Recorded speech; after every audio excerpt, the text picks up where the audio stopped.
Welcome to the Conversation Lab. I'm Don Schaefer. If democracy begins in conversation, then we need to nurture a culture where ordinary people like us routinely talk about those things that help us understand each other, whether it's about climate, race, religion, gender, or politics. When we're trying to make sense of our city and the world we live in, every question comes with a set of assumptions about the nature of ourselves and our place in a larger world. The Conversation Lab provides a safe place to talk about some of those things. This program is produced by CFRO-FM in Vancouver. It's available on air and online on various platforms, and we appreciate the help of Vancouver's community groups.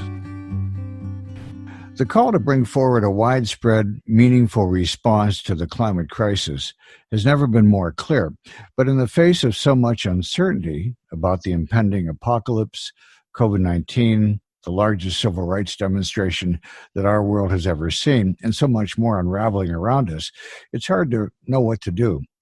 Grace Nosek is a Pierre Elliott Trudeau Foundation scholar and interested in how law can be used to protect climate change science, particularly in an environment of doubt created by companies focused on protecting profit. Grace is currently pursuing a PhD in law at UBC.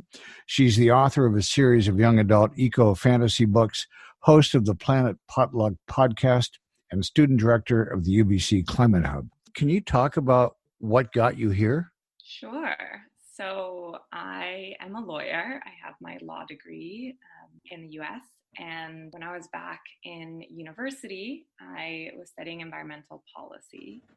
And I've always been drawn to environmental justice. I've never seen kind of nature and humans as separate. And I had a great professor who was kind of showing us how he was using the law to protect environmental justice in different places around Texas. And I felt drawn to that fight and to that skill set. And so, I headed off to law school to learn really a skill, like a skill set. I think law school is often billed as you go and you become a lawyer. Good to go to law school if you want to be a lawyer, but also a great place for me, at least, to learn persuasive writing and public speaking and arguing a point. There's a lot to do in law around the environment. I think it's far from the only tool. And I think, as you can tell from when we last spoke, I use a lot of other tools in combination with law on climate change. So how do we do as a country from a legal perspective with climate change?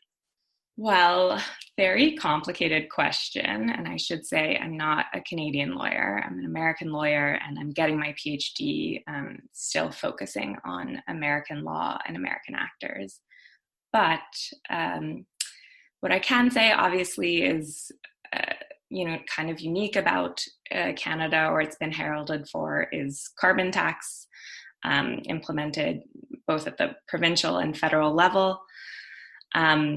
But there can be so much more done on environmental justice in every possible way in the law.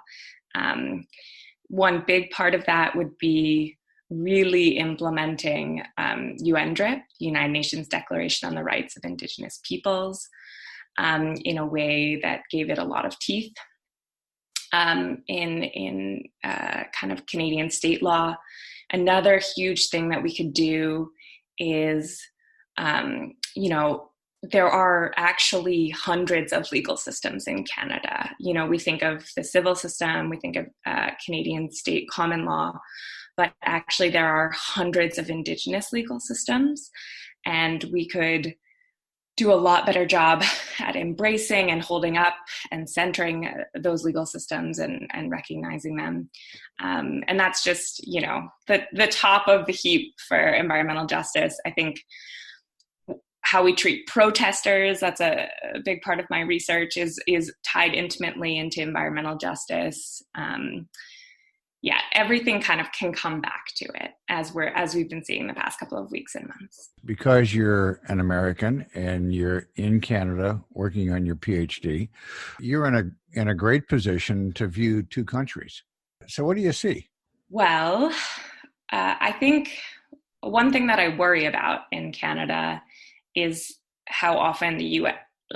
it's used. At least we're better than the U.S. or look what the U.S. is doing, and so we must be this incredibly, better and more progressive neighbor to the north.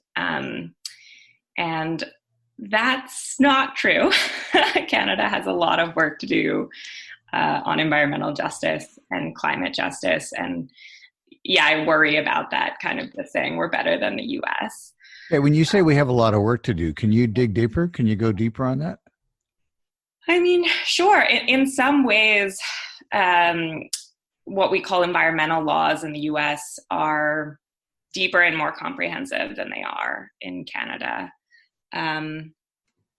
So I think there's that. I think, what I'm thinking about is systemic racism, entrenched systemic racism, thought of as like a US problem, but obviously incredibly alive and well in Canada. Been seeing a lot of statistics about how Black folks in Toronto are incredibly much more likely to be stopped by the police, or if we think about racialized groups and Indigenous folks in Vancouver, how heavily they're policed by the state. So yeah, I think that's a really important reminder. On the other side, I will say it does feel a little bit like the government cares more about me in Canada than in the US. That, socialized healthcare, I'm very much enjoying. I had to go, anytime I interact with government services, I really am kind of shaken by how much easier they are often in Canada. So yeah, there's definitely a sense maybe that in the US, I think this is more because the US is failing, that maybe that Canada is succeeding so much, but you really don't feel like the government cares about you in the US. Like, you are on your own. There's very few social safety nets. Like, there's really not a sense that you will be held up in any way. You spend a lot of time talking about climate change and corporations. Can you elaborate? I study how members of the fossil fuel industry have spent decades undermining climate narratives, and kind of how they've used law to do that and facilitate that work. And I'm really trying to draw these connections and connect these dots because in the US, folks have started suing fossil fuel industry members and pointing out that they misled the public. And what the corporations inevitably argue, both legally and rhetorically, is that it's their freedom of speech to do that. This is their right.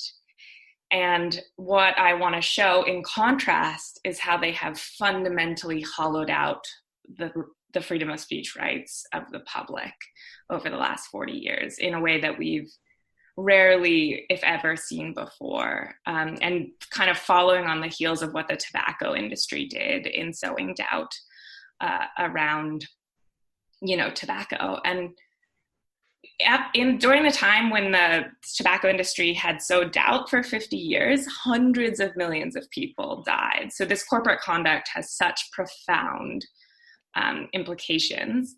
And I don't think enough responsibility has been laid at the feet of the fossil fuel industry for how much they have done to make sure that people didn't understand. And just to give an example, I mean, there are you go back and you read these memos from late 1970s, early 1980s from ExxonMobil, and it's so clear that their scientists knew that this was happening.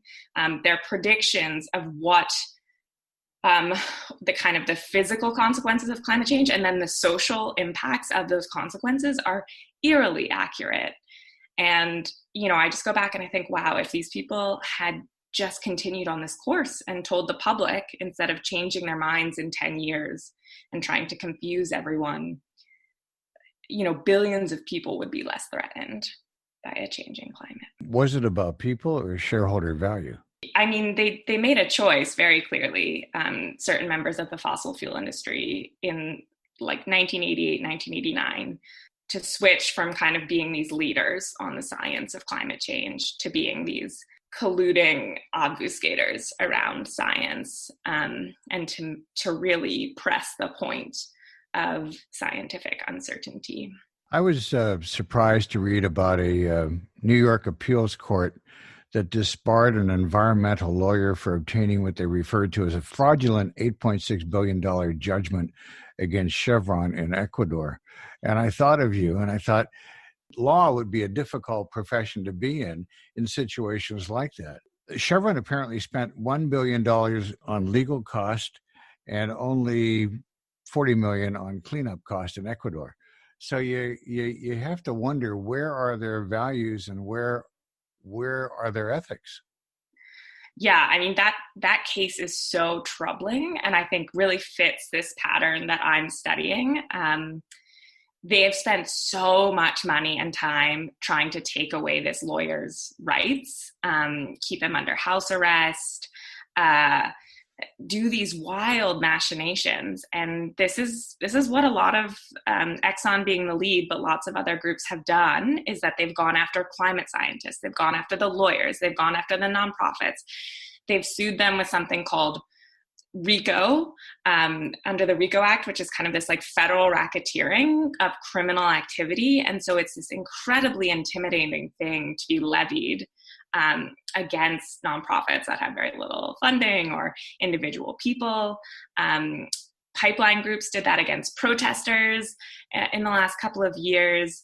You're really kind of seeing this massive attack of anyone who stands up and tries to change the narrative. And that's, I mean, I find it morally repugnant, but it's also deeply problematic because it creates this chill. And then the fossil fuel industry has really supported and funded and sponsored bills that crack down on the ability of folks to protest, that kind of limit and curtail the way they can do that near pipelines. They're working with lawmakers to write letters asking if protesters should be charged as terrorists. They're bringing in paramilitary forces. It's really a huge, massive problem of civil rights. And this is after, for 40 years, they've already fundamentally undermined the science, and they're throwing so much money into politics. And so it's just, once you start connecting these dots, you see that the public has had no ability to make its voice heard on climate change in the US. Not no, but much less. The power dynamics have been so against them. But obviously the truth is coming out because the climate is changing. So does it make you wary of going forward, or does it make you stronger? You know, it has made me nervous that folks might come after me, in these battles, like the private information, family members have been gone after. But I know the story, and I feel compelled to tell it. I feel compelled to share the research and, mitigate whatever harm that I can. And so I've promised myself that I will do that. We're speaking with Grace Nosek, a PhD law student, author, podcaster, and director of UBC's Climate Hub. I spent some time reading Living and Dying in the Anthropocene, and the author, Roy Scranton, says that there is no hope, we should just give up, and you don't feel like that. No, I don't. Partly because, Alexandria Ocasio-Cortez just said this week, and many other amazing abolitionists and other movement leaders have said this, but hope is a practice. And you don't just find hope, or you don't just have it. And I'm wary of showing up in a space and saying, I'm hopeful, you should be hopeful, because I carry a lot of privilege when I walk into a room.